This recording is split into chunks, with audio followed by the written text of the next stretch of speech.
അപ്പൊ അങ്ങനെ നമ്മൾ പറശ്ശിനിക്കടവ് എത്തി. വണ്ടിയുടെ സൈഡാക്കി ഇനി അമ്പലത്തിലേക്ക് പോകുന്നത്. ഋഷിക്ക് പോവാ. ഋഷിക്കിന് സന്തോഷം കൊണ്ടൊന്നും തിരിയില്ല. മാമതൊന്നല്ലേ ഒന്ന് അതെ മുണ്ട് പണിയാണ്. ഞാനും അച്ഛനും മുണ്ടെത്തിച്ച് സിമ എന്തല്ല ആ കണ്ണിലും വലുത്. നമുക്ക് ഇപ്പഴേ പോവാ.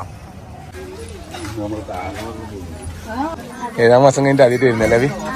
അല്ല 6 മാസം വന്നു. പിന്നെ 7 തുടങ്ങി വരാൻ കഴിയില്ല പറഞ്ഞിട്ട് അമ്പലത്തിൽ പിന്നെ വരുന്ന ചോറുണ്ട് 7 മാസം തിരക്കിയാൽ വണ്ടിവിടാൻ പറഞ്ഞിട്ട് വന്നു പോയതാ. നമ്മൾ 6 മാസത്തേരമൊക്കെ മുണ്ട് വേണ്ടേ നമുക്ക്? മുണ്ട് വാങ്ങിയിട്ടുണ്ട്. ഇതെങ്ങനെ ഇപ്പൊ ഒരു ആരെങ്കിലും കൊടുക്കുക? അങ്ങനെ ചുറ്റാ നമുക്ക്. മറ്റേ ചെയ്തിട്ടില്ല സ്നേഹി. ആ ചുറ്റാ നമുക്ക്.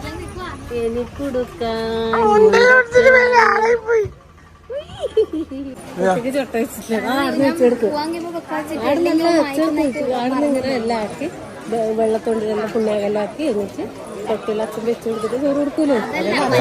ഞാൻ വെച്ച് കൊടുക്കണം. അതെല്ലാം അച്ഛനെ അറിയാൻ നോക്കട്ടെ. കുഴപ്പമില്ല. വരുമ്പോ കുത്താലേ ഇപ്പൊ സമയമായി പറഞ്ഞോണ്ടേട്ടാ. നമ്മള് വേഗം പോക്കാന്നത്തേക്ക്. ദീനേച്ചി ഹായ്. അപ്പൊ ചേച്ചി നേരത്തെ ഇവിടെ വന്നിട്ടാ. ടോക്കണിൽ എടുത്ത് വെച്ചിട്ടുണ്ട്. വാ അങ്ങോട്ടേക്ക് നടന്നു. ആരെ ചെറുതുണ്ടാ?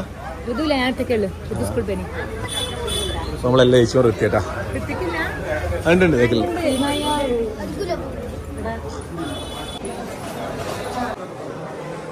നമ്മളെ ചോറ് കൊടുക്കുന്ന സ്ഥലം.